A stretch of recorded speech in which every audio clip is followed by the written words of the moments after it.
साधारण संपादक ओडिशा राज्य विद्युत कर्मचारी फेडरेशन आज आमर नेस्को जोन रे कार्यकारिणी सभा अनुष्ठित होउची। यही सभारे आमर बहुत गुरुत्वपूर्ण विषय आलोचना हबो। यथा सर्वप्रथम आमर प्रायोरिटी अच्छी जे आउटसोर्स मान को विद्युत क्षेत्र में जो कार्यक्रम कटा जाउची सेमानकु किभली रेगुलेशन हबो, तांकर मिनिमम मजूरी किभली निर्धारण हबो, तांकर सोशल सिक्यूरिटी के हबो, से विषय आमे आलोचना नै निष्पत्ति नेबु। तत्सहित आमर नेस्को मैनेजमेंट रे विभिन्न प्रकार समस्या से उपजती, से समस्या किभली भाव में समाधान हबो ताहार मध्य आज निष्पत्ति नेबु। तत्सहित आमे ओडिशा रे जो 10तम वेज बोर्ड करूँ, वेज बोर्ड रे जो आनोमलीज रही जाइए एडमिनिस्ट्रेटिव टेक्निकल एमानकर विषय रही जाइए, तार किभली समस्या समाधान हबो से विषय भी निष्पत्ति नेबु।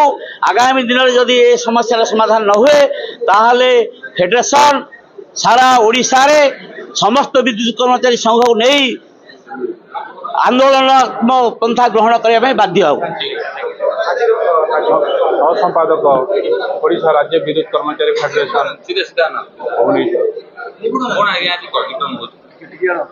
आज आम टीपीएनएल जोन तरफ 5टा जिल्लारू समस्त कर्मचारी उपस्थित अच्छा। आज एठारे ओडिशा राज्य विद्युत कर्मचारी फेडरेशन रो एग्जीक्यूटिव बोर्ड मीटिंग एथर अनुष्ठित होची। ए मीटिंग रे आमर जो 11तम मजूरी निर्धारण जो दरमागत असंदिग्ध अच्छी से केमिति राज्य सरकार पाखरे उपस्थापन करेंगे।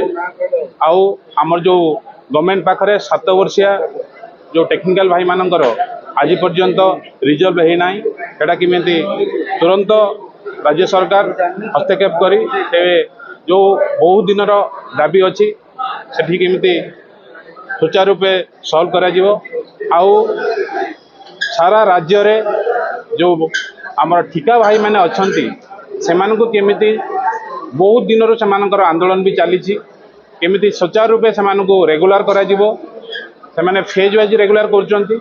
आमे आज आपण जरिया रे राज्य सरकार को पाखरे उपस्थापन करूचु, जेहेतु एठी जो कर्मचारी अभाव एबे जो आपणकर जो आसीची वैकेंसी सही अनुसार आमर जी आज वैकेंसी सारा राज्य रे विद्युत सेक्टर रे जी वैकेंसी अच्छी से आमर जो ठिका भाई माने अच्छी विभिन्न विभिन्न कैटेगरी अच्छी से तुरंत स्थायी करागले आम ये फेडरेशन तरफ आम सरकार पाखे चिर ऋणी सबुदिन रही।